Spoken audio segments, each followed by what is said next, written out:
nakakamatay na rabies. Kamatay na sa rabies. Nakamatay ang rabies o rabies.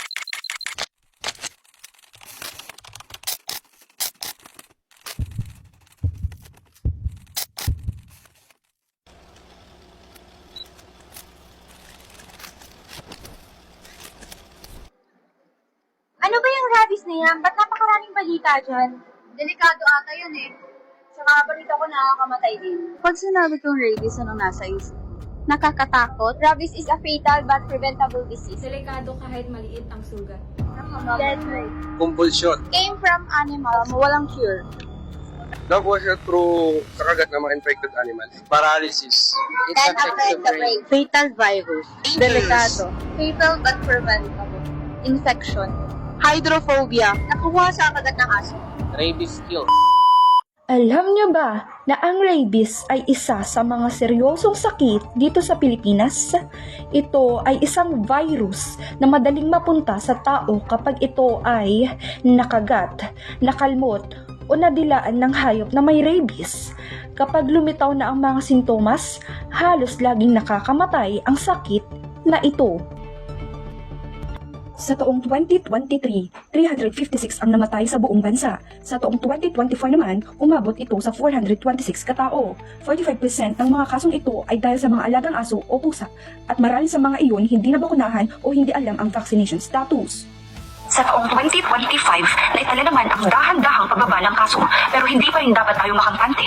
Mula Enero hanggang Agosto ay may 211 na naitalang kaso ng rabies, mas mababa ng 21% kumpara noong nakaraang taon. Pero ang panganib ay nandyan pa rin.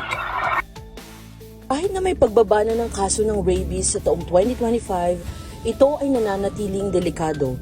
Kaya kahit maliit na kagat, hindi dapat isinasawalang bahala.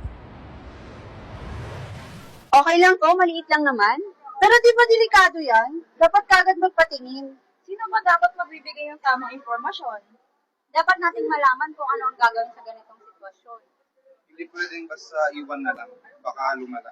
Hindi na ako. Sakit ang ulo ko.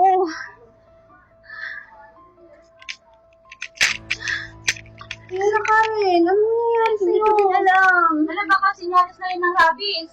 Sobrang na. Hala na. Grabe. Pinatingin mo na ba yan? Hindi pa. Bakit di mo pinatingin? Hindi ko alam. Pinatingin mo na Hindi yan. ko alam ang gagawin ko. Anong gagawin mo pag nakagat ka ng aso? Huwag mong kukuskusin yung sugat mo ng kung ano-ano tulad ng bawang, dahon ng papaya dahil lalo mo pang sinisira yung balat mo at pinapapasok yung virus.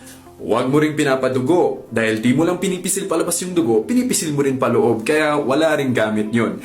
Ang rabies virus ay nasa laway ng aso kaya ang dapat gawin, hugasan yung sugat with soap and water for 10 minutes para ma-wash off yung laway at mabawasan yung virus na pwedeng pumasok. Next step ay pahiran ng alcohol or betadine. Yun lang, pagkatapos nun ay magpa-check up agad para mabakunahan ng anti-rabies. Huwag mong hihintayin na lumabas yung sintomas ng rabies dahil ang target ng rabies virus sa utak at pag lumabas yung sintomas, wala na dahil wala pang nadidiskubreng gamot para sa rabies.